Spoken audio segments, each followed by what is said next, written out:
la geopolítica nace principalmente a partir de el arte de trazar mapas y, por supuesto, de lo que viene acompañado con el contexto de época que implicaba quién trazaba el mapa, para qué intereses, bueno, mejor dicho, ¿no?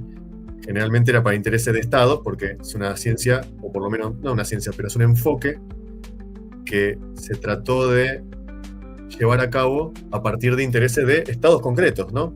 Y así, por supuesto, sus referentes después iban a tener, digamos, un desarrollo afín a los intereses del estado en cuestión, ¿no? Si yo me refiero a Halford Mackinder, estoy hablando del estado británico. Si me refiero a Nicholas Spikeman, me refiero al estado norteamericano. Y ahí estoy mencionando los dos clásicos de la geopolítica moderna, ¿no? De principios del siglo XX. Luego podemos mencionar otros autores de geopolítica, inclusive en Argentina tuvimos autores clásicos, ¿no? Como el general Storni, tuvimos varios referentes, por supuesto, desde el ámbito militar. Generalmente en Latinoamérica los referentes geopolíticos han sido militares. Después tuvimos una geopolítica totalmente distinta del mundo clásico, que fue la de Perón, que muchas veces es interesante, porque muchos peronistas se dicen clásicos. Se dicen que son realistas, clásicos. Y en realidad el peronismo está alejado del realismo clásico. Por más que haya habido autores que los hayan querido emparejar, el peronismo está alejado del realismo clásico, porque el realismo clásico en realidad responde, entre otras cosas, a las exigencias de categorías de los principales estados que configuraban el statu quo del poder. Y bueno, sin una cuestión de encasillar esto en términos de izquierda o de derecha, ustedes saben que hay posiciones de derecha, pero más allá de qué es lo que pueda parecer una opinión u otra, Perón en su hacer geopolítico, ya sea como estadista o como escritor, ha marcado una postura totalmente crítica de lo que era la geopolítica hasta hace entonces. Fue innovativo, como diría Julio Burman, ¿no? Ha sido innovativo en términos de lo que es una geopolítica para Argentina, tratando de romper un poco con la tradición que había en ese entonces. La tradición intelectual me refiero. Así que bueno, en este sentido vamos a tratar de introducir un poco una geopolítica que vaya a lo conceptual, porque muchas veces la geopolítica se termina centrando en los recursos naturales, que quiere decir que un país pelea con otro por petróleo, por agua, por comida, que son los lugares comunes, y que no deja de ser cierto un poco de eso, pero no es lo único. Y de hecho, en todo caso, la cuestión de la geopolítica no debe ser referido a la cuestión de la Tierra en sí, sino del espacio en todo caso, porque la categoría de espacio se puede encasillar tanto a las cuestiones geográficas naturales como a las cuestiones que hacen a lo conceptual. Es decir, a qué llamamos espacio y bajo qué cosmovisión, metafísica, espiritualidad o rumbo existencial llamamos ese espacio. Entonces, para hablar de una geopolítica conceptual significa entender grandes actores, no solamente los actores que son los que ponen la cara, sino qué proyectos hay detrás de ellos, ¿no? Por eso muchas veces lo traigo a Daniel Stulin y analizamos videos de Daniel Stulin. De hecho, hoy vamos a hacer eso. ¿Por qué? Porque de hecho, bueno, también empezamos si no me equivoco, el primer directo de este año, 2026, fue precisamente de lo que había dicho Daniel Stulin a fin de 2025 para las perspectivas de este año. Y muchas de las cosas que ya fue diciendo ya se están cumpliendo. Así que vamos a empezar a ver un poco de eso. Por eso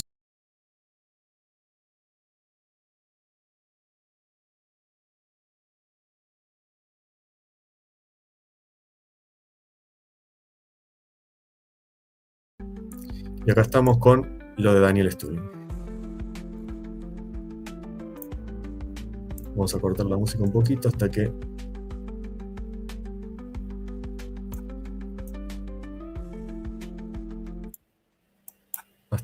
arranque el video y después voy subiendo de vuelta.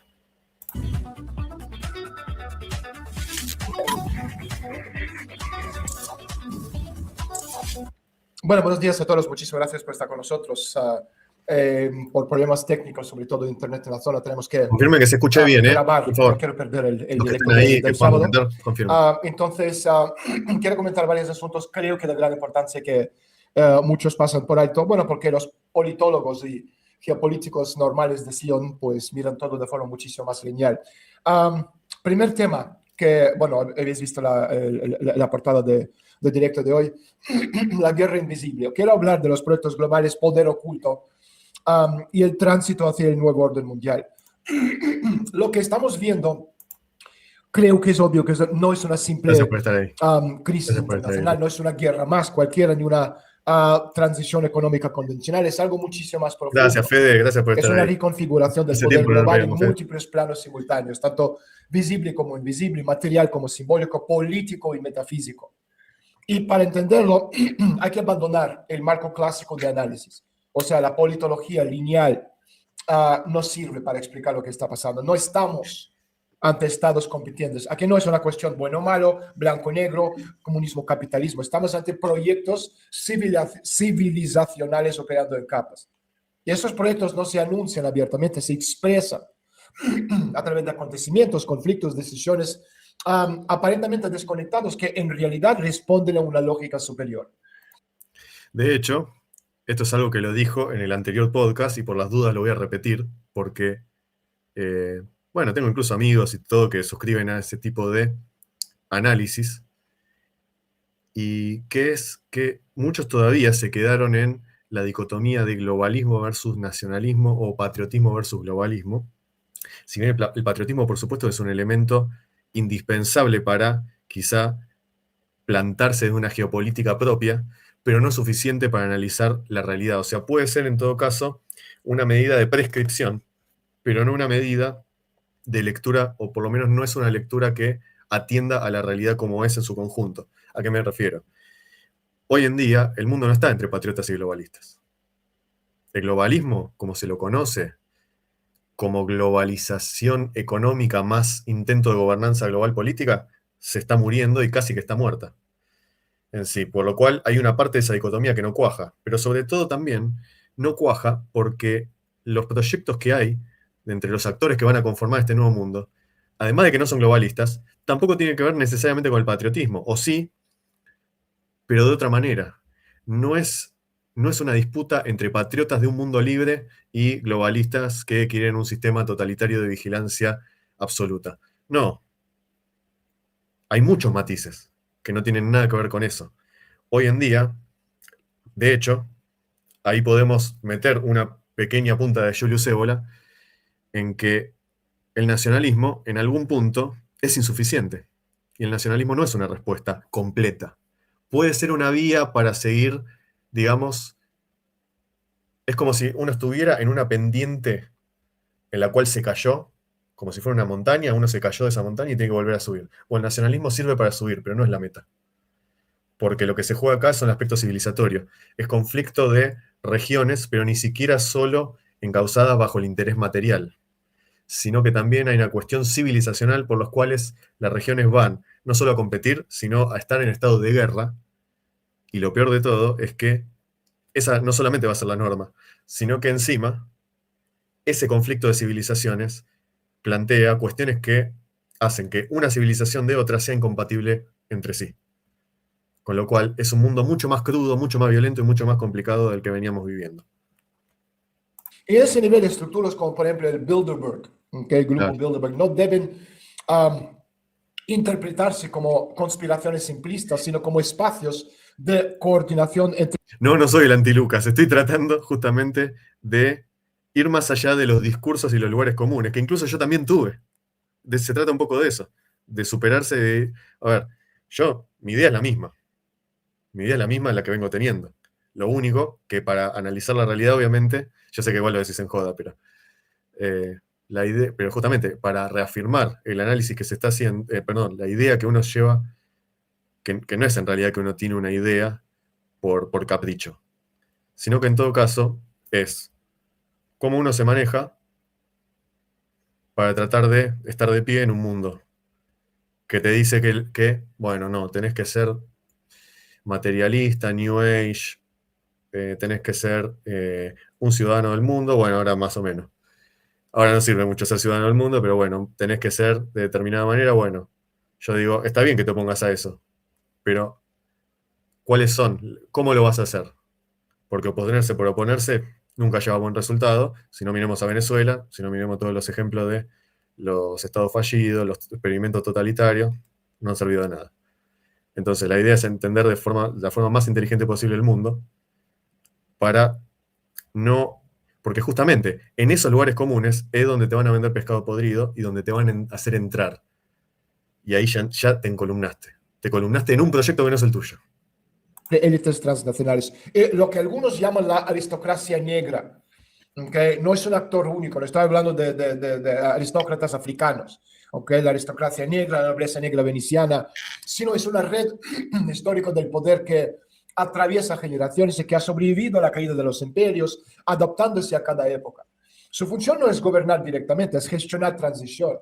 Y hoy estamos en una de estas transiciones. Fíjense que durante los últimos 250 años el mundo estuvo estructurado en torno a un paradigma, el liberalismo nacido en la Revolución Francesa y consolidado a través del capitalismo industrial. Y ese paradigma ya está agotado, no porque haya sido derrotado, sino porque ha llegado al límite de su capacidad de generar sentido. Y cuando un sistema pierde sentido, entra en la fase de sustitución. Y aquí aparecen los proyectos. Y uno de ellos es el proyecto tecnocrático impulsado desde el occidente, desde la tecnología, sobre todo la inteligencia artificial, que se convierte en el eje del poder. Entonces, en esta lógica, el Estado y las corporaciones se fusionan y la guerra deja de ser un acontecimiento para convertirse en un estado permanente del sistema. Entonces, la economía pasa a servir a la seguridad y la sociedad pasa a organizarse en torno al riesgo. Y este modelo no busca estabilidad, busca control, pero este proyecto tiene una debilidad estructural, se basa en la aceleración, no en el significado. O sea, amplifica capacidades, pero no genera propósito. Y un sistema sin propósito termina colapsando sobre sí mismo. Y paralelamente existe un proyecto mucho más antiguo, menos visible, pero profundamente influente, lo que podríamos denominar el proyecto Londres Nuevo Jerusalén. No se trata solo de una ciudad o de un país, es un centro histórico de gestión de capital, de comercio, de los equilibrios globales. Y desde el Imperio Británico hasta las redes financieras contemporáneas, su lógica ha sido siempre la misma: controlar los flujos sin exponerse directamente. Este proyecto no crea el caos, lo organiza. En Europa este diseño es visible, o sea, la fractura entre Europa de este soberanista y el eje atlántico no es espontáneo, es inducido, es gestionado. O sea, países como Polonia o Turquía no son actores independientes en este tablero, son nodos donde convergen múltiples líneas del poder. Y controlar esos nodos significa controlar la arquitectura del continente. Entonces, frente a estos modelos aparece China, que opera desde una lógica completamente distinta. China no compite en el corto plazo, opera en ciclos. Y mientras Occidente piensa en años, China piensa en décadas o incluso generaciones. Y mientras unos reaccionan, otros esperan. Y aquí entra un concepto clave en la tradición china, el kairos. O sea, el momento oportuno, la ola que debe ser tomada en el instante exacto. China no cree la ola, la espera y después se sube a ella. Bueno, acá voy a hacer un paréntesis respecto de ese concepto del kairos que menciona Stulin, porque precisamente el kairos, ya de por sí, si se fijan, la palabra kairos no es de origen chino, es de origen griego. Es decir, en los albores de Occidente se educaba al sujeto. Primero se educaba al individuo para que llegue a ser un sujeto y que la individualidad se exprese desde toda la plenitud de la potencia de sí mismo, ¿no? De la potencia de sí mismo. Y se educaba a pensar por lo menos en 3 tiempos distintos. Hoy estamos acostumbrados, desde la modernidad, a pensar solamente en el único tiempo que conocemos, que es el tiempo lineal. Cronos. Pero Cronos es el que se devora a sus hijos. ¿Por qué resalto esto? Porque el hecho de que no pensemos en otro tiempo que no sea el cronológico es el que nos deja atrás respecto de una posición estratégica a tomar. Pero fíjense que está en los albores de nuestra civilización. La palabra es occidental, no es asiática, no es china. En todo caso, los chinos compartirán, por supuesto, tendrán su propia versión de la palabra o del concepto, pero de hecho, eso como lo escribió Stulin, que esperan. Bueno, en la tradición occidental, grecorromana, griega principalmente, ¿no? Porque kairos es precisamente el tiempo oportuno, no es solamente que se espera, se generan también condiciones para operar sobre la realidad y que uno tenga que esperar en todo caso menos que quizá de forma pasiva. ¿A qué me refiero? A que el Kairos para los occidentales es una cuestión totalmente activa, no tiene nada que ver con solamente esperar un momento. En parte tendrá su momento de espera, o tendrá su parte de espera, pero también tiene su parte de generar las condiciones y la parte de la preparación. Que, por supuesto, sí, los chinos también se preparan, no hay ninguna duda de eso, ni hablar, ¿no? Miremos los proyectos faraónicos que tienen y cómo pueden construir en una semana una autopista. Pero esa no es la cuestión. La cuestión es lo que nosotros nos olvidamos. Porque fíjense que Stalin lo dice como si fuera un paradigma chino, pero la palabra es griega, muchachos. A ver si nos entendemos. El tiempo de los dioses, que era el Aion, que es el tiempo de eras o edades, y después está el tiempo oportuno, que tiene que ver con lograr coincidir con las mejores condiciones para realizar algo. Bueno, eso es quizá una de las tantas cosas que tendremos que recordar y reavivar en Occidente para dejar de estar siempre enfrascados en lo mismo. Y sobre todo cada país lo tiene que hacer. Porque así como cada individuo lo tiene que hacer en sí mismo, cada pequeña parte de esa civilización occidental lo tiene que hacer también. Este enfoque no es solo estratégico, es civilizacional. Está anclado en una estructura mental que combina taoísmo, confucianismo, budismo, donde el poder no es imposición, sino alineación con el orden del tiempo. Y por eso cuando el presidente Xi Jinping actúa, no lo hace solo como líder político, actúa como proyección de un mandato civilizacional, lo que en términos tradicionales podríamos denominar el mandato del cielo. Y este cambio cambia completamente el juego. Entonces, en ese sentido, la guerra en el Golfo Pérsico no es lo que parece. No es un conflicto religioso entre Israel e Irán, no se trata de democracia, de armas nucleares, ni de las ayatolas. Es un instrumento, un mecanismo diseñado para provocar un shock en el sistema energético global, porque no se puede construir una nueva arquitectura energética sin desestabilizar lo anterior. El petróleo no está en guerra. El sistema basado en el petróleo está siendo desmontada. Y este proceso está directamente vinculado a la transición hacia el nuevo sistema monetario, o sea, el paso del dólar como eje del sistema a formas de dinero digital respaldadas por activos reales como el oro. Y aquí entra otro elemento clave, o sea, los llamados maestros del dinero, históricamente vinculados a redes financieras de origen judío, que operan como puente entre sistemas. O sea, no son el poder visible, son los arquitectos del sistema monetario. Y a este nivel aparece lo que algunos denominan el plan, no como una conspiración, sino como dirección histórica. En ese sentido, podríamos sugerir, o sea, la existencia de algo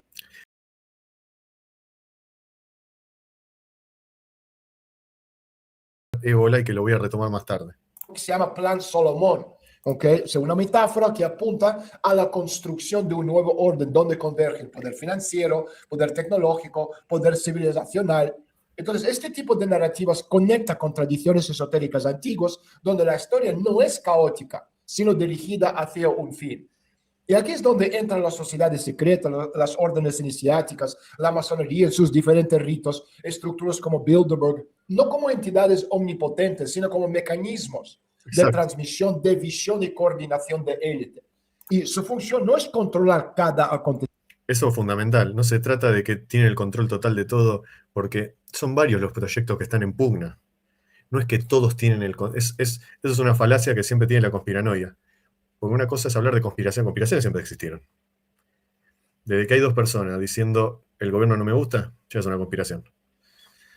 Lo digo en forma de chiste, ¿no? Pero digo, la conspiración, el conspiracionismo, como se le suele llamar, o sea, no es que no hay existencia de conspiraciones, siempre hay conspiraciones. Lo que no hay es ese solapamiento de todas las conspiraciones juntas que en realidad son contradictorias. Si uno le dice que sí o toma como verdadera todas las conspiraciones, va a encontrar contradicciones que son irreconciliables. Entonces, en realidad, de lo que se trata es de entender que hay proyectos. Hay proyectos de poder. Como todo. Todo proyecto de poder eso es política, básicamente. Que puede venir de lo más chico a lo más macro.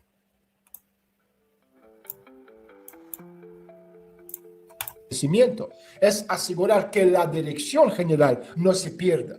En este sistema, Rusia ocupa un papel particular. O sea, no es el motor del cambio, es el retenedor. un concepto que remite a la transición cristiana, que detiene el caos, al que impide que el sistema colapse demasiado rápido. Rusia no acelera la transición, la ralentiza. Esto explica su posición ambigua, ni plenamente integrada en el nuevo sistema, ni completamente fuera de él. Eso es, explicado en términos de lo que está mencionando Stulin, es lo que en la escatología cristiana se menciona como el catejon. Es decir, el agente, que puede ser una persona o un país, no importa, pero es un agente que retrasa la escatología, que retrasa el fin de los tiempos, o que pone un paréntesis o que pone un parate a lo que se considera el fin de los tiempos. Hay una concepción también, ¿no? Que no estoy diciendo que yo la adhiero o no adhiero, estoy diciendo que hay una concepción. Y esa concepción de lo que es la vida, de lo que es la existencia, lo que es el cosmos, eso también va a configurar un proyecto de poder, porque se basa en esa forma de ver las cosas. Factor de equilibrio, básicamente. Y aquí llegamos al punto, diría, incluso más importante. O sea, todo lo que hemos comentado, tecnología, guerras, energía, finanzas, ocurre en el plano visible, pero el conflicto real se desarrolla en otro nivel, el nivel de sentido. Y las guerras ya no son solo por territorio, son por significado. Por ejemplo, ¿para qué existe el ser humano en una era donde la tecnología puede sustituir casi todas sus funciones? ¿Para qué sirve una sociedad donde el trabajo deja de ser necesario? ¿Qué hacer con el tiempo liberado por la automatización? Y aquí entramos en una transición antropológica, o sea, el capital deja de ser material y se convierte en intangible, conocimiento, creatividad, intuición, lo que algunos podríamos llamar goodwill, pero que en términos mucho más profundos es energía espiritual aplicada a la creación. Claro, energía espiritual, dicho en términos más simples y llanos, se refiere a la voluntad aplicada a las cosas que uno quiere crear. O sea, esto que está mencionando del paradigma de que lo intangible termina siendo el capital más fuerte, es cierto. De hecho, hoy en día, el PBI de Estados Unidos, en un 70 o quizá un 80%, se lo está dando todo lo que produce en intangible en términos de Big Tech. Es decir, el sector de servicios, de manufactura incluso, no cubre la vasta mayoría de lo que produce Estados Unidos como PBI. Por eso también el tema de la energía es vital, pero no como simple cuestión de conseguir petróleo. Porque petróleo, de hecho, hoy Estados Unidos es el país que más petróleo produce en el mundo. Hoy. Está rankeado que el país que más produce petróleo es Estados Unidos. Abajo viene Arabia Saudita y abajo viene Rusia. Fíjense, Estados Unidos al día de hoy es el país que más petróleo produce en el mundo. Es decir, que no es que buscan el petróleo de Irán en el estrecho de Hormuz. Lo que buscan es, primero, que China no maneje esa variable dentro de esa región, y por otro lado, que esa variable los haga también retrasar o obstaculizar la provisión de energía que les sirve para mantener este tipo de industria y sobre todo para mantenerla de ellos. En ese sentido, la inteligencia artificial puede replicar procesos, pero no puede replicar intuición. Y la intuición, o sea, la chispa divina, la chispa creativa, sigue siendo humana. Y por eso el futuro no se decidirá por quién tenga más tecnología, sino se decidirá por quién entiende mejor el tiempo, el sentido, la naturaleza del ser humano, etcétera, etcétera. Entonces, como conclusión, estamos viendo el fin de un mundo, no fin del mundo, sino fin de un Tal mundo cual, Fede, y el inicio del otro. Que Estados Unidos sea el exportador de petróleo a Europa es una cosa inédita en la historia y nadie se está dando cuenta, o muy pocos se están dando cuenta de lo importante que es esto. Esto marca un cambio de época total. Es decir, por eso digo que no es una cuestión de Estados Unidos quiere el petróleo de Venezuela, quiere el petróleo de Irán, ya producen petróleo ellos. Pero lo que quieren es manejar esa variable, manejar esos resortes. Es más que el tema de que necesitan petróleo ellos ya tienen su petróleo. Y como bien dice Fede, lo exportan a Europa, cosa que antes nunca se hubiera pensado. Antes era Rusia principalmente, o algún otro país, como puede ser, por supuesto, los países del Golfo que se dedican al petróleo. Estamos literalmente entrando en el fin de un ciclo histórico que comenzó hace aproximadamente 250 años. No es el fin del mundo, es el fin de un mundo basado en crecimiento infinito, materialismo, acumulación y el inicio de otro donde el tiempo será el recurso clave, el sentido determinará el poder y la humanidad tendrá que redefinir su propósito. Y como decía Karl Marx, la violencia es la partera de la historia, pero lo que estamos viendo hoy no es solo el nacimiento o el nacer del nuevo sistema, es el parto de una nueva forma de civilización. Y la pregunta ya no es quién ganará, sino quién comprenderá primero qué es lo que realmente están haciendo. Por ejemplo, otra cuestión que está hablando ahora de la violencia, y lo toma a Marx como referente, para entender quizá el mundo de la violencia, es decir, violencia en términos de conflicto, de guerra, no baste solo con agarrar a Marx, sino que incluso se puede tomar todavía otra referencia. Vieron que habíamos hablado de Yalta 2.0, es decir, que se rompió con el esquema de Yalta de 1945. Eso es más profundo de lo que se cree, porque en realidad, ¿qué significa romper con la Yalta de 1945? En 1945, las potencias del eje, por supuesto, quedaron relegadas y tuvieron que aceptar las condiciones de las potencias de los aliados que habían triunfado en esa guerra. Ahora bien, como dice mi gran maestro, que siempre lo cito, y le voy a dar, digamos, la mención, que Juan Pablo Rey, dice que así como la guerra de secesión la ganó el norte en las armas, en las cosas, pero lo que triunfó fueron los grandes capitales de Texas, los grandes capitales del sur. La Segunda Guerra Mundial, los aliados la ganan con las armas, la ganan con la tecnología, pero el mundo de violencia que se vino es el mundo de violencia que quizá planteaba como paradigma el eje.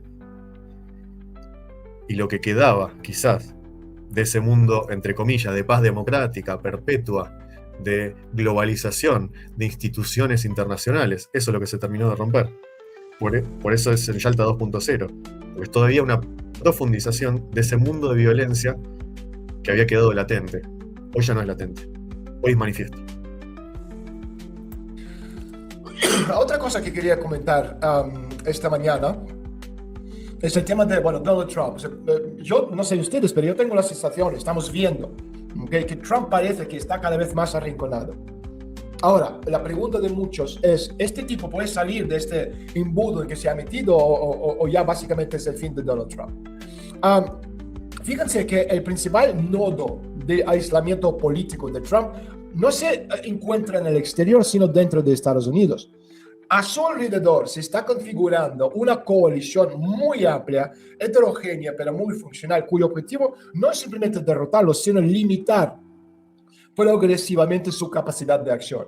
Y en ese sentido, el punto de inflexión fue doble. Por un lado, la derrota política en Hungría, que no debe leerse como un evento aislado, sino como parte de una pérdida de influencia más grande, sobre todo en Europa, y por el otro lado, la tentativa de desescalada en el Golfo Pérsico. Y ambos elementos redujeron dramáticamente su margen de maniobra. O sea, Donald Trump empezó a operar dentro de un espacio cada vez más estrecho. Y lo relevante no es solo que está siendo contenido, sino que es consciente de ello. Y la paradoja es que en gran medida él mismo contribuyó a construir las situaciones que se encuentran ahora mismo. O sea, su principal herramienta, que ha sido, ¿cuál? Pues la intervención discursiva, la manipulación narrativa.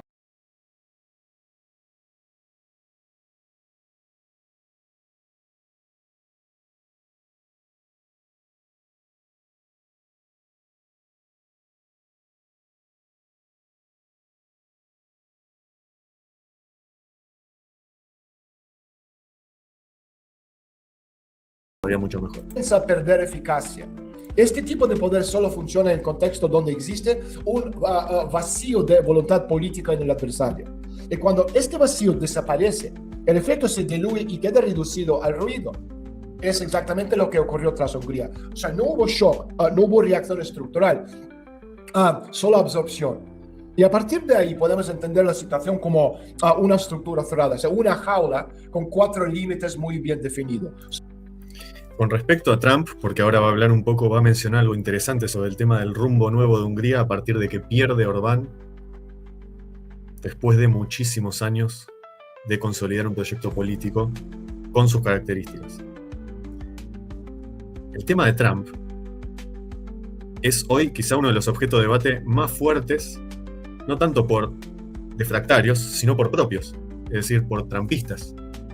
Que si Trump traicionó MAGA, o si sigue siendo MAGA, ¿qué pasó? Se dejó, digamos, engatusar por los halcones del intervencionismo internacional, o si por el contrario el proyecto de Trump va más allá de esas cuestiones de eslóganes electorales o de las promesas que él mismo dio en campaña. Porque obviamente uno puede llegar al poder con promesas. Ahora, que traicione esas promesas no significa que traicione su proyecto político, porque quizá el proyecto político en gran parte no se dijo. Por eso digo que es un objeto de debate todavía muy fuerte el tema de qué es lo que pasa con Trump, que pasó de ser el que prometió terminar con todas las guerras a estar enfrascado en una guerra que ya lleva meses, que es con Irán, que obviamente se denuncia la fuerte influencia de Israel en Estados Unidos. Y acá puedo hacer un paréntesis, que a muchos quizás no les guste, pero pensar que Israel es el único que hace lobby en Estados Unidos es un error garrafal. Sin duda que es quizá el actor que más visiblemente hace lobby, ya a plena luz del día, no hay duda de eso. Pero eso no significa que sea el único actor que hace lobby. Porque de hecho, esto lo charlaba con alguien, no es el único proyecto, o digamos, no es el único, digamos, proyecto de poder que hace lobby dentro de Estados Unidos. Un país importantísimo, digamos, para lo que fue históricamente, ¿no?, el mundo actual, que hace lobby muchísimo en Estados Unidos, pero de una manera mucho más sutil y quizás sin prácticamente ninguna propaganda visible, es el Imperio Británico. El Imperio Británico ha hecho lobby en Estados Unidos desde siempre. Desde que Estados Unidos es un país independiente de ellos, el lobby siempre estuvo presente ahí. Pero quizás no es tan visible como parece. Pero que muchos han percibido, y para mí, sin equivocarse, que viene más por el lado de lo que históricamente representaba el Partido Demócrata. Entre otras cosas. Por eso, está bueno entender que puede haber una influencia muy fuerte de Israel por la cual Estados Unidos toma una fuerte presencia, o directamente se mete, digamos, en este conflicto contra Irán, pero también hay que entender que hay otros intereses en juego, no solamente el de Israel. Es uno entre tantos. El primero es, hablando de límite de espacio, Exacto. El primero es interno. O sea, la reducción de oportunidades para generar victorias político-mediáticas monetizables dentro de Estados Unidos. O sea, Trump actúa como si estuviera en un segundo mandato, pero sin la capacidad real de transferir poder ni consolidar legado institucional. Uh-huh. Entonces, para su entorno, esto deja de ser una cuestión política y pasa de ser una cuestión de supervivencia dentro de la élite. El segundo límite es sociológico, o sea, la transformación del electorado. El votante americano ya no es un bloque coherente, sino una constelación muy fragmentada de intereses por un lado, sensibilidades por el otro, los intereses especiales por el tercero. Entonces, Trump se ve obligado a navegar entre todos estos segmentos, perdiendo apoyo cada vez que abre la boca en cada ajuste. Entonces, dentro de este contexto, su conflicto con el Vaticano, por ejemplo, adquiere una dimensión estratégica, Otro actor dado importante. el peso de sus redes de influencia en Estados Unidos. El tercer límite es autoimpuesto. O sea, de hecho, el Vaticano es un actor muy importante en la historia de los lobbies de otros agentes de poder internacionales que hicieron lobby en Estados Unidos. Se puede ver claramente, y bueno, acá también están metidos los demócratas. ¿En qué sentido? Entre los demócratas había bastantes líderes o representantes de ese mundo católico, pero que es católico globalista. Esos católicos que son globalistas, que están con el Vaticano. Biden era uno de ellos, de hecho. Biden era católico, pero globalista.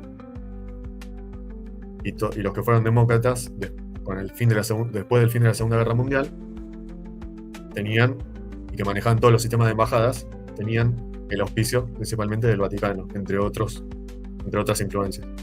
Eso también es notable. Necesidad de demostrar victoria frente a Irán.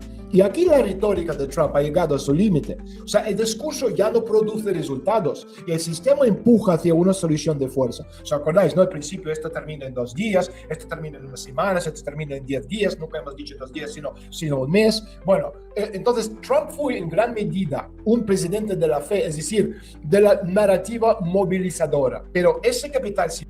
Y otra cosa justamente que yo lo abordo en el documental que hice de la conspiración del Vaticano, el Vaticano precisamente en Estados Unidos tuvo un rol desde su propio sistema de inteligencia con el departamento secreto que luego se llamó CIA, para generar todos los mecanismos de manipulación psicológica a nivel occidental.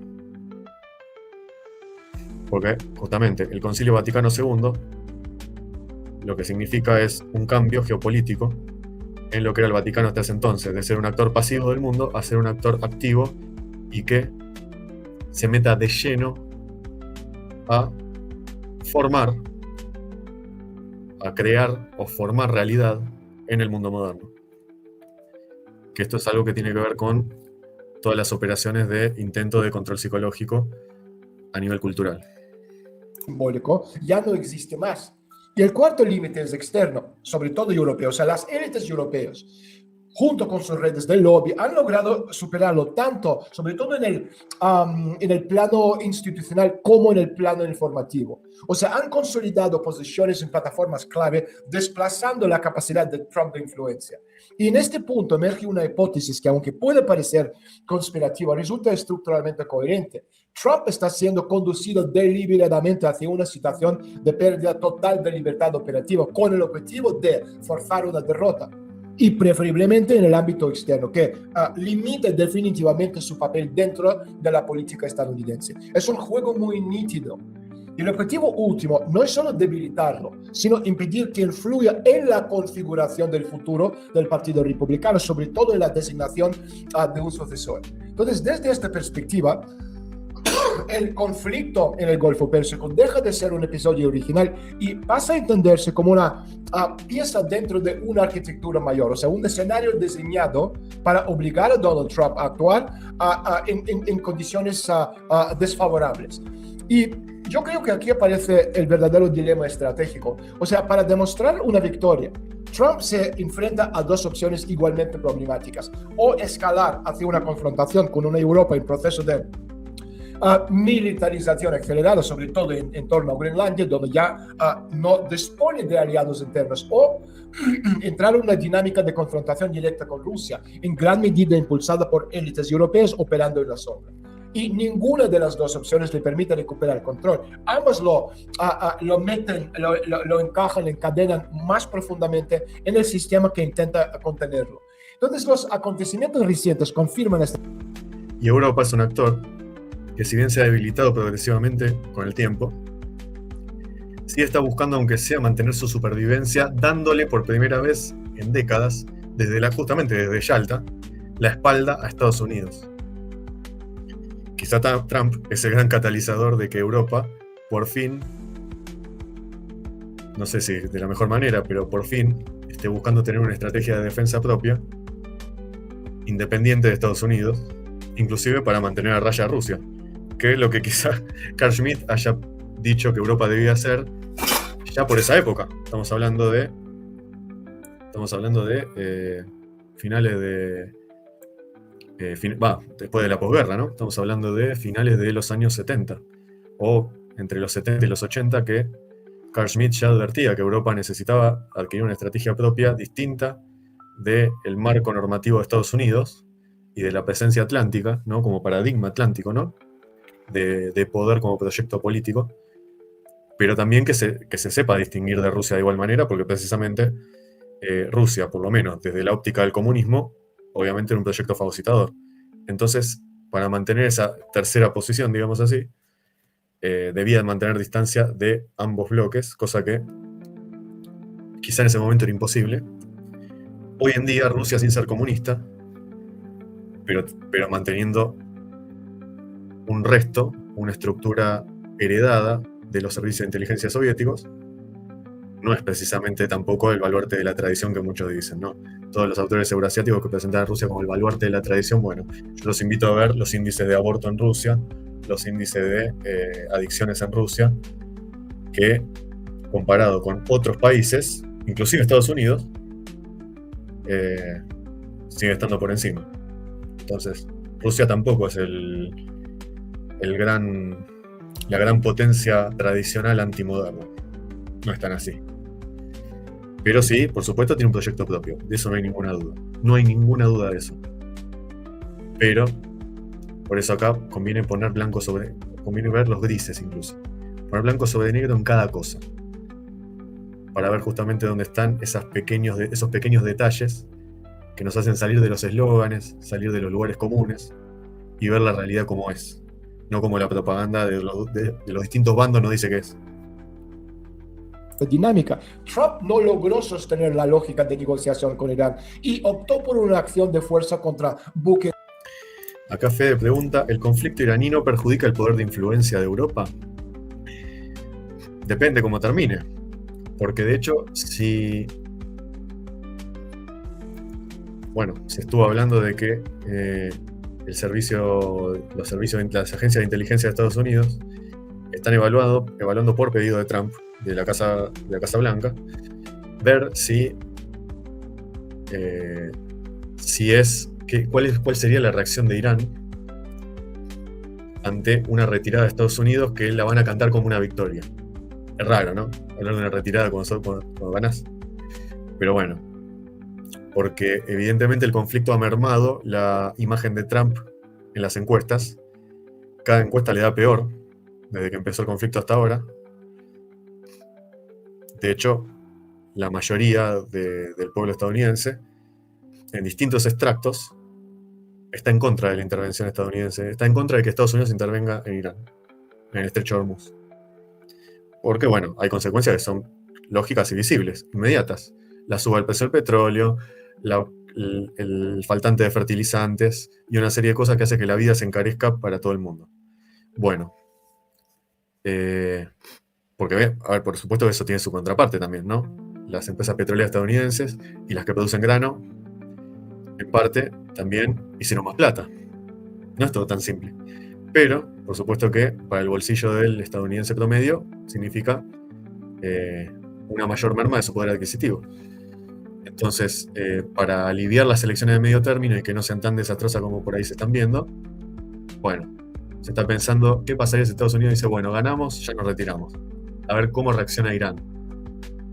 Eso es lo que la Casa Blanca ya parece que le está pidiendo a las agencias de inteligencia que evalúen eso. Entonces, en ese contexto, Europa, si Irán puede hablar de una victoria desde su lado, porque por supuesto que ellos sostienen su narrativa, y si pueden hablar de una victoria, Europa va a quedar fortalecida, porque justamente en gran medida se negó a participar del conflicto. Entonces, Irán va a decir, bueno, ellos que se negaron a participar del conflicto a pesar de la presión de Israel y de Estados Unidos, bueno, con ellos mantenemos un canal. Incluso se podría ver como una especie de posible relación simbiótica entre los dos agentes, ¿no? Europa e Irán. Y eso nos lleva a otra cuestión de Irán. Mirá, fíjate todo lo que desencadenó tu pregunta, Fede. Otra cuestión de Irán que tiene que ver con quién maneja realmente el país. Porque a partir de la muerte de Ali Khamenei, del asesinato por parte de Estados Unidos de Ali Khamenei, y de la asunción del ayatollah que es el hijo de él, que es Mojtaba, fíjense que ni aparece públicamente, y eso justamente para los mismos seguidores de la República Islámica, que todavía hay, es importante que el líder supremo aparezca en público y dé sus declaraciones, porque eso da fortaleza. Hoy en día los sectores más religiosos no son los que están tomando las decisiones en Irán. Quien está tomando las decisiones en Irán, que tiene que ver con esta situación global de que la tecnología va a ser importante, el manejo de la tecnología y quién posee la tecnología va a ser importante, ¿quién es entonces el actor que realmente toma las decisiones en Irán? Tampoco es el presidente, no es el cuerpo diplomático, solo actúan bajo el beneplácito de quienes toman las decisiones, que hoy es el cuerpo de la Guardia Revolucionaria Islámica. Son los que hoy en día toman las decisiones realmente. israelíes. Sin embargo, aún no se ha alcanzado el punto de no retorno. O sea, ambas partes, hablando de Estados Unidos por un lado y de Irán por el otro, operan en una zona, yo diría, de esta ambigüedad controlada, caminando sobre una línea extremadamente estrecha o fina. Pero, o sea, el marco de juego ha cambiado. Las negociaciones, si se reanudaran, lo harán desde posiciones completamente distintas. Y aquí aparece un elemento muy importante que tenemos que tener en cuenta. Trump ha empezado a comprender la magnitud de lo que podríamos denominar el juego de Londres, ¿okay? Nuevo Jerusalén. No como una conspiración simplista, sino como estructura histórica del poder, lo que comentamos en la primera parte. O sea, la posibilidad de que la flota estadounidense queda operativamente limitada, tanto en el Mar Rojo como en el Golfo Pérsico, no es accidental. Es un escenario que ha sido bien pensado de forma abierta por actores europeos, entre ellos Inglaterra o Londres, pero también Francia. Y el problema para Trump es que retirarse sin una victoria reconocible implicaría activar una dinámica política interna aún más peligrosa que el propio conflicto externo. O sea, el calendario electoral, si empezamos de ver este año, con el inicio del ciclo... Fíjense que esto que está diciendo, el peligro para Trump de retirarse sin una victoria visible. Esto, Stulin lo dijo el lunes, o por lo menos lo dejó publicado el lunes. Si no me equivoco, igual creo que fue un directo que lo hizo el lunes, o lo grabó y después lo subió el lunes. Pero esto quedó dicho el lunes. Esto que yo acabo de decir hace unos instantes, de que las agencias de inteligencia de la CIA y todo el conjunto de agencias estadounidenses, por pedido de la Casa Blanca, está evaluando cuál sería la reacción de Irán ante una retirada con discurso de victorioso de Estados Unidos del Estrecho de Hormuz. Eso fue de martes, de hace unas horas. Es información de hace unas horas eso. Previo a las elecciones de noviembre de 2020. Que yo no estoy diciendo que Stulin no lo sabía. Estoy diciendo cuando yo recibí esa información. Por supuesto. Por supuesto, no, obviamente. No la voy a recibir yo antes que él. 26 agrava esta prisión y en términos simples, o sea, entra en campaña sin narrativa de éxito. Y sin embargo, lo más relevante es que no existía una presión interna inmediata que obligara a reanudar las hostilidades. O sea, la vía negociadora podría haber prolongado, pero Irán intervino de forma decisiva, generando un detonante, o sea, un incidente calculado que permitió a Trump justificar la escalada bajo la lógica de respuesta obligada. Esto revela un punto fundamental, que Teherán no buscaba evitar el conflicto, sino acelerar el momento de decisión, impidiendo que Trump ganara tiempo para reorganizar su posición. Es importante también. Irán también jugó con los tiempos. Dos matices que refuerzan la complejidad de ese escenario. O sea, el primero es la actitud relativamente contenida, digamos, de alguna forma, de low-key, ¿no? De Benjamin Netanyahu, claramente condicionada por la situación en Líbano, donde no ha logrado una salida clara y donde está perdiendo muchísimas combatientes en su guerra contra Hezbollah. Y el segundo es la ausencia de estas señales positivas desde Rusia hacia Trump, lo que reduce aún más sus opciones de maniobra. Entonces, en este contexto, romper, digamos, las paredes de esta jaula que comentamos antes implica ir mucho más allá de las reglas no escritas del sistema político estadounidense, porque no se trata de normas formales. O sea, esas se violan constantemente por Israel, por Irán, por Estados Unidos, sino de los equilibrios internos entre élites. Y ahí es donde el margen de acción se vuelve extremadamente limitado para Donald Trump. Sin embargo, incluso dentro de esta estructura cerrada existen salidas, no muchas, pero sí importantes. O sea, la primera es una forma de reintegración al sistema. ¿Qué quiero decir con eso? Un acuerdo implícito con el llamado Deep State. Okay. Esta opción sigue abierta, pero con un horizonte temporal muy claro, el inicio del nuevo Congreso a partir de enero del año 2027. Después de ese punto, esto se cerraría. La segunda es mucho más compleja y también mucho más peligrosa. O sea, un compromiso con ese mismo Londres, Nuevo Jerusalén, mediante la cesión parcial del control sobre una posible arquitectura geoeconómica alternativa al sistema dominante actual. O sea, en términos simples, la familia Trump podría participar en ese nuevo sistema, pero no controlarlo completamente como pretende hacerlo. Y aquí está el núcleo del conflicto real, porque aunque puede existir negociación en ese nivel, la élite americana, sobre todo el sector atlantista, no aceptará bajo ninguna circunstancia transferir el control de un sistema global alternativo a un actor externo, y menos aún a uno que ha pasado de ser socio subordinado al competidor directo. Entonces, esto convierte la situación actual en algo muchísimo más que una crisis política, o sea, la convierte en una lucha por la arquitectura futura del poder global. Y en ese contexto, Trump no es simplemente un actor ni tampoco presidente de Estados Unidos, es un campo de batalla. Y desde esta óptica y perspectiva le tenemos que mirar. Otra cosa que quería comentar, que ha salido esta semana y ha visto mucha gente comentarlo, el tema de Palantir, ¿okay? Su manifiesto tecnocrático, y yo añadiría además la mutación del poder. Lo que ha publicado Palantir, ¿okay? No es simplemente un documento corporativo, es en esencia una declaración ideológica que revela la transformación profunda del modelo occidental. O sea, un manifiesto que en su núcleo redefine la relación entre tecnología por un lado, por el otro, y civilización por el tercero.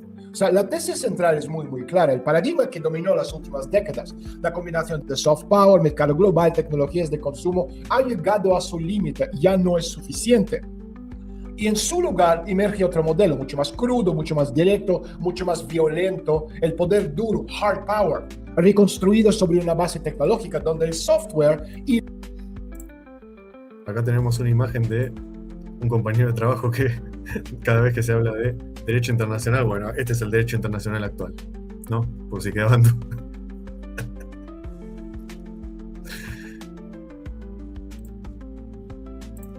Y la inteligencia artificial se convierten en instrumentos de control, de guerra, de dominación. Y esto implica un cambio estructural. La tecnología deja de ser un medio de optimización económica o de bienestar social para convertirse en un vector estratégico. O sea, no se trata ya de aplicaciones o servicios, sino de sistemas capaces de gestionar amenazas, anticipar comportamientos y, en última instancia, sobre todo, ejercer el poder. O sea, el mundo bajo esta lógica deja de ser un espacio de coexistencia y pasa a ser un campo de competencia entre civilizaciones. O sea, quiero decir que el conflicto ya no es una posibilidad, es el punto de partida. No se debate su existencia, se asume como condición permanente.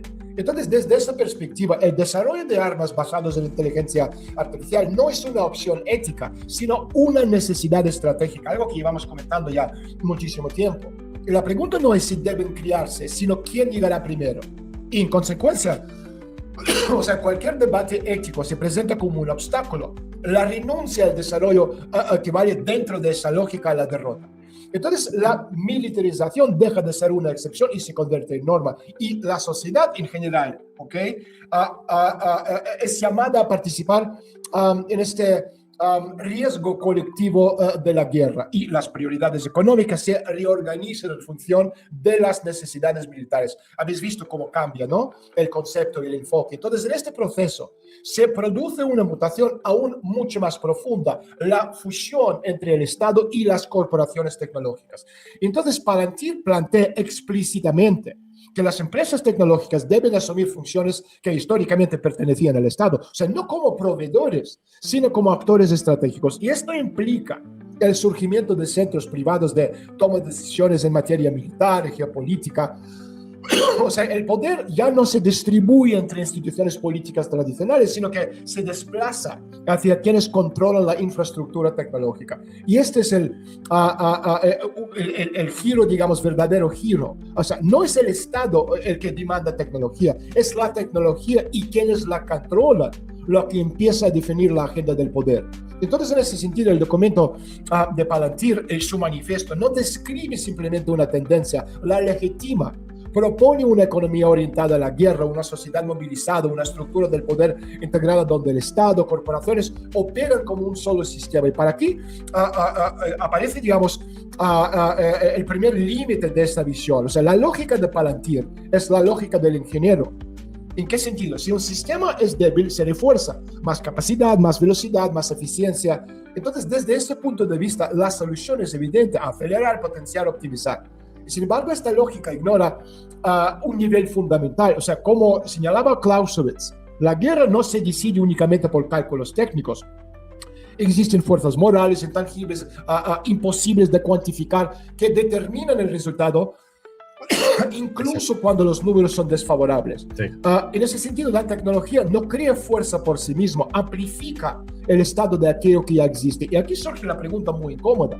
Si las élites están orientadas al confort personal, si las empresas piensan en términos de beneficio inmediato, si las instituciones buscan preservarse en lugar de evolucionar, si la sociedad ha perdido el sentido de pertenencia, pregunta, ¿qué es exactamente lo que la inteligencia artificial va a potenciar?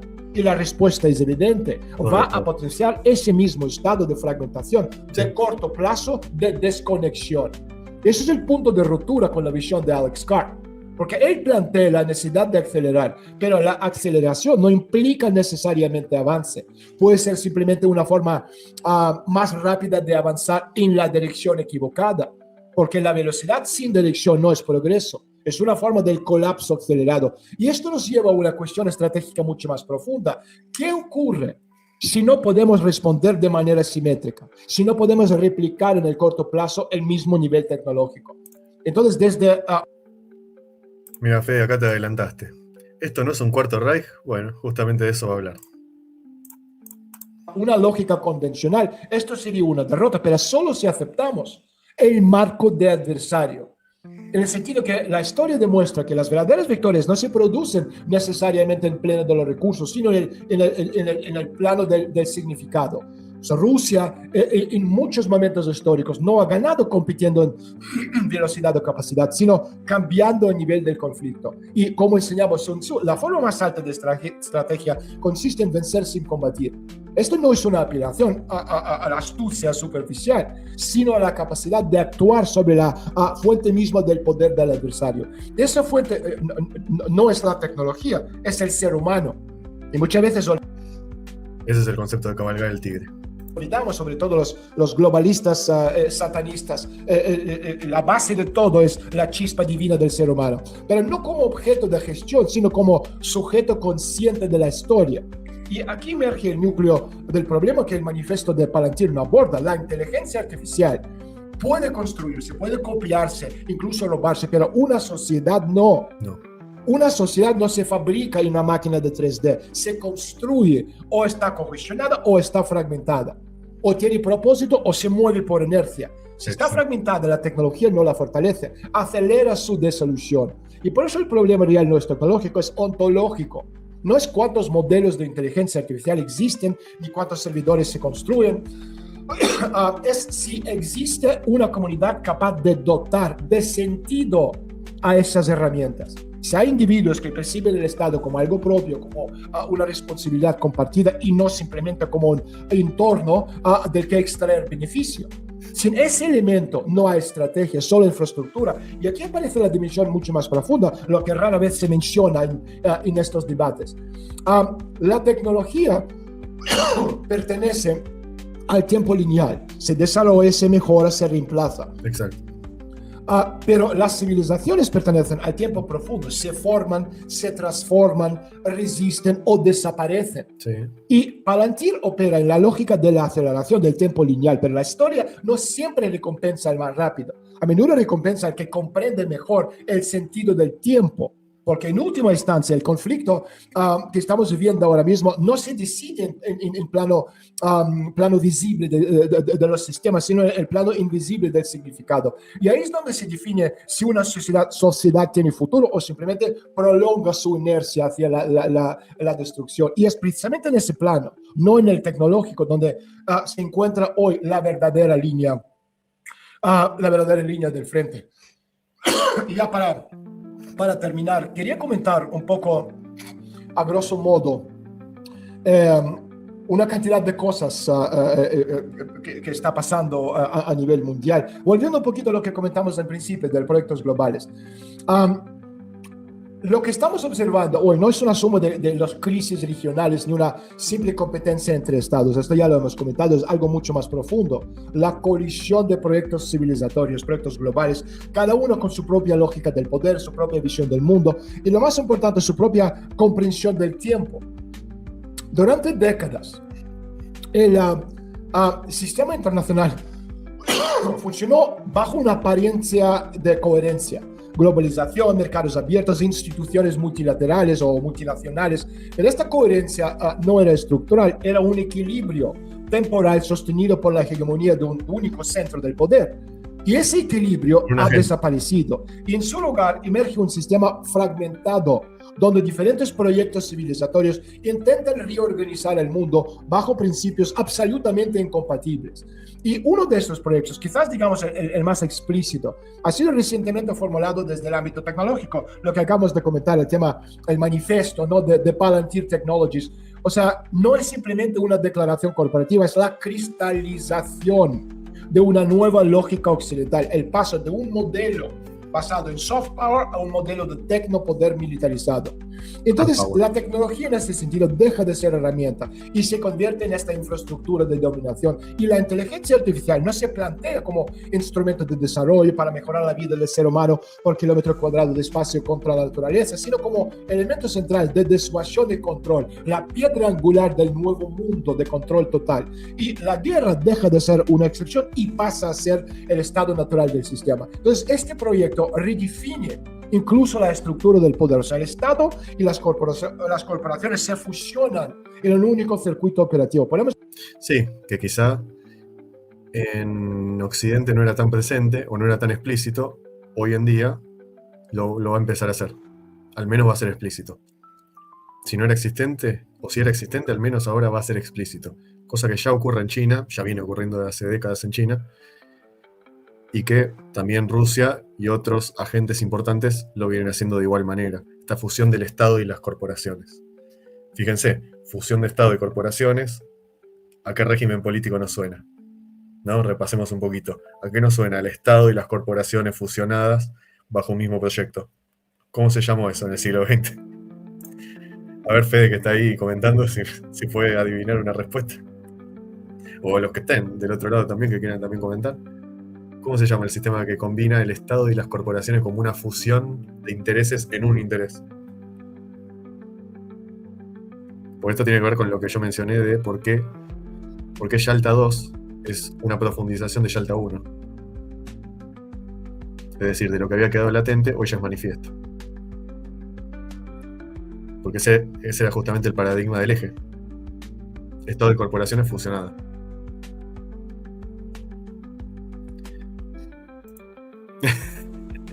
No, fíjate que justamente, si bien hay algo de eso en el peronismo, no es exactamente así. De hecho, si vos te pones a analizar no solamente de los discursos y de lo que se conoce como la filosofía política del peronismo, en el caso del peronismo hay una diferenciación con el fascismo, justamente en que, quizá por el contexto de época, trataba de oponerse a esa totalización del Estado y le dio un montón de poder a los que son organizaciones, como él llamaba, libres del pueblo, que son sindicatos, agrupaciones. O sea, el Estado tenía una dirección, sin duda, por lo menos una guía. Pero fíjate, como lo mencioné en la clase sobre fascismo, inclusive en la que había hecho con Jordi, ¿cómo se solucionó el fascismo? Se le ganó la guerra y se tomó el Estado. Se terminó el fascismo. Al peronismo se le hizo la guerra y se tomó el Estado. ¿Se terminó con el peronismo? No. Llamarlo empresas mundiales, sea, o como queréis llamarlo, o todavía no hay nombre. O sea, pero las empresas tecnológicas literalmente dejan de servir el Estado y empiezan a definir lo que va a ser este Estado en el futuro. Pero esto no es, repito, el único proyecto en juego. También en paralelo tenemos proyectos como Londres, Nuevo Jerusalén, una estructura histórica del poder que no opera tanto a través de declaraciones abiertas, sino mediante gestión de equilibrios, de conflictos, de dependencias. Y su lógica no es la dominación total, sino el control de los nodos críticos, rutas, energías, puntos de estrangulamiento.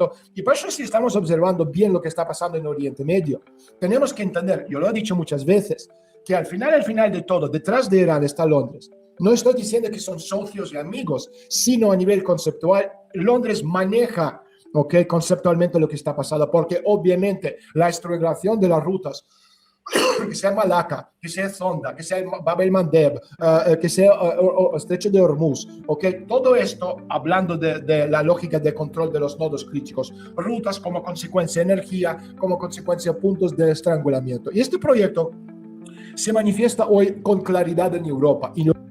Ahí es donde viene el tema de lo que yo mencionaba de la influencia de Londres o del Imperio Británico en la política estadounidense. Porque, fíjense, lo visible es decir, bueno, Estados Unidos se encolumnó detrás de lo que Israel quería. Bueno, eso es lo más visible. Pero también está lo que no se ve, como dice Stulin, que es el tema de Londres metiéndose en estos puntos de estrangulamiento, el Estrecho de Hormuz, la ruta que van por el Mar Rojo, todos los puntos de estrangulamiento claves, los nodos claves que hacen al comercio del mundo y a las arterias del mundo. ¿Qué tiene que ver Londres? Bueno, lo que ha tenido que ver Londres siempre en la historia de Estados Unidos cuando se habla de los halcones demócratas. Es ese paradigma. Europa de Este ya no estamos ante una divergencia política, estamos ante una fractura. Acá viene lo que mencionaba Fede del Cuarto Reich. Estructural. O sea, por un lado tenemos un bloque, Hungría, Eslovaquia, parte de los Balcanes, que busca recuperar márgenes de soberanía, sobre todo a nivel energético y económico. Este grupo se vincula en términos, digamos, mucho más profundos a una lógica continental con influencia del Vaticano como eje cultural y simbólico. ¿Acordáis? ¿Cuántas veces A esto me refiero, que no es para tomar todo tan lineal entre patriotas y globalistas. No es todo lineal, patriotas y globalistas. Pasado estaba comentando, proyecto de Gran Europa conceptualmente, ¿no? Es el Vaticano y ideológicamente es la tierra y sangre, ¿ok? Y lo que estamos viendo con Hungría, y lo hemos visto en los anuncios y artículos en medios de comunicación, el renacer del imperio austrohúngaro, bajo protección conceptual vaticana. ¿Qué es eso? Es el renacer del Cuarto Reich, imperio romano de naciones germánicas, ¿ok? Ahora, en el lado opuesto, se consolida una arquitectura distinta, el eje báltico, norte de Europa, Reino Unido, donde Londres actúa no como actor externo, sino como arquitecto de un sistema de seguridad y control logístico. Y aquí la Unión Europea, como institución, pierde centralidad. Lo hemos comentado, que Europa, la Unión Europea de hoy, no es un sujeto, es un objeto, ¿okay? Un objeto que fácilmente puede desaparecer. Entonces, lo que emerge en ese sentido es una red de contención diseñada para gestionar flujos, conflictos, alimentos. Entonces, en este contexto, países como Polonia y Turquía dejan de ser actores nacionales y se convierten en puntos de inflexión sistémico. O sea, Polonia es el nodo donde convergen tres proyectos: el americano, el británico y europeo y el continental. Y su alineación determinará la configuración del frente oriental europeo. Fijémonos en este artículo que les voy a compartir brevemente. Hungría, Magyar, el que ganó las elecciones y lo desplazó a Orbán después de tantas décadas. Peter Magyar se centra en Austria y los países de Europa Central para ganar más influencia en la Unión Europea. Su objetivo es fortalecer los lazos con Austria y otros países de Europa Central para aumentar la influencia en la región de Bruselas, aprovechando los vínculos económicos y la historia compartida del antiguo imperio austrohúngaro. En declaraciones recogidas por la edición europea del portal Político, Magyar afirmó que deseaba fortalecer las relaciones entre los dos países por razones históricas, pero también culturales y económicas. Fíjense que esto lo venía diciendo Stulin, por lo menos desde lo que analizamos a fines del año pasado, que dijo, para abrir el 2026.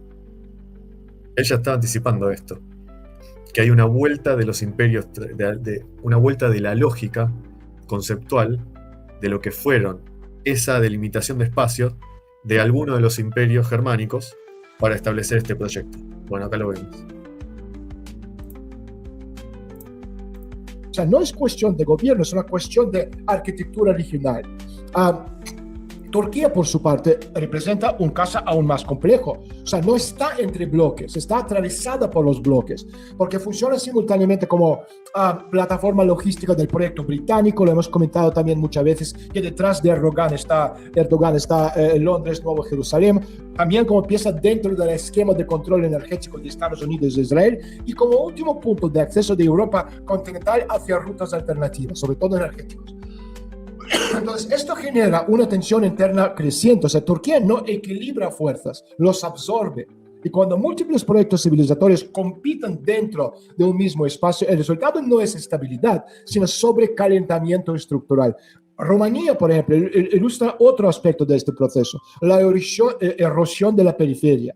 Porque cuando el coste de la lealtad al centro se traduce en deterioro económico directo, las estructuras políticas comienzan a fracturarse y la salida de actores clave del sistema de este gobierno no es ideológico, es funcional. Es la incapacidad de sostener agendas externas sin destruir la base interna. Entonces, la coincidencia entre crisis política, vulnerabilidad energética, no es accidental, es sistémica. La energía deja de ser sector económico y se convierte en herramienta de presión política. Y todo esto ocurre dentro de un marco aún más amplio, porque el conflicto de Ucrania no es un conflicto territorial, es un instrumento de gestión de espacio europeo. Es el mecanismo mediante el cual se distribuyen influencias, se fijan límites, se redefinen dependencias. En paralelo a todo esto, se desarrolla otra dinámica igualmente importante, la presión sobre figuras como por ejemplo Donald Trump. O sea, su situación no puede entenderse como una lucha política convencional. Es un reflejo de un intento de limitar su capacidad de intervenir en la configuración del nuevo sistema. Y esta jaula que hemos comentado antes, en la que se encuentra, no es solo interna. Es el resultado de múltiples vectores domésticos, también internacionales, que buscan restringir su margen de acción. O sea, es un juego muy complejo. Y por eso entender la política desde la óptica lineal de politología me parece un error absolutamente incorregible. En ese sentido, el Golfo Pérsico no es un escenario aislado, es un espacio donde convergen intereses globales y donde se construyen situaciones diseñadas para forzar decisiones. O sea, la escalada controlada, los incidentes controlados, las negociaciones interrumpidas, todo esto forma parte de una arquitectura mayor pensado y hecho a propósito. Pero aquí aparece el punto, digamos, más profundo de todo nuestro análisis, que todos estos proyectos, tecnológico, británico, continental, americano, comparten una característica, operan en el plano de la estructura, y sin embargo existe otro plano que determina el resultado final, el plano de sentido. O sea, la lógica tecnocrática, como lo propone Palantir, porque vos podés ganar la carrera militar, pero si la apuesta de sentido la pone otro, ¿ganaste? Esa es la pregunta. Asume que la fuerza puede incrementarse mediante tecnología, pero esto solo es cierto parcialmente. La tecnología no crea fuerza.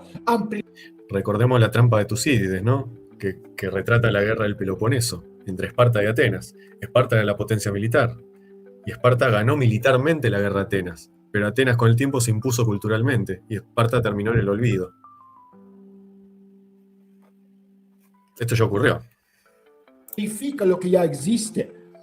Si una sociedad está congestionada, la tecnología la fortalece. Si está fragmentada, la tecnología acelera su disolución. Y aquí es donde se produce la verdadera ruptura, porque los proyectos globales están obsesionados con la infraestructura, que sea inteligencia artificial, que sea energía, que sea logística, pero ignoran el elemento fundamental, la cohesión interna, el propósito y la identidad. Y sin eso no hay poder sostenible. Entonces las civilizaciones que operan con una comprensión más profunda del tiempo, como el caso de Irán o como el caso de Rusia, no compiten únicamente en el plano tecnológico, compiten en el plano de significado. Y su fuerza no resiste solo en recursos, sino en su capacidad de resistir, de interpretar, dar sentido a la historia. Esto introduce una dimensión que los modelos occidentales tienden a subestimar. O sea, la guerra no se gana solo con sistemas, se gana con estructuras del sentido. Y por eso la respuesta a la lógica de esta aceleración no es necesariamente acelerar más. Puede ser cambiar el nivel del juego, no competir en velocidad sino en dirección, no en herramientas sino en propósito. Porque en la última instancia, el sistema internacional no se reorganiza únicamente por la distribución del poder, sino por la distribución del significado. Y es precisamente ahí, en esta distribución del significado, o sea, en el plano invisible, donde se está gestionando, gestando, decidiendo el futuro del orden global. Con esto terminamos. Muchísimas gracias. Y bueno, hasta la semana próxima. Adiós.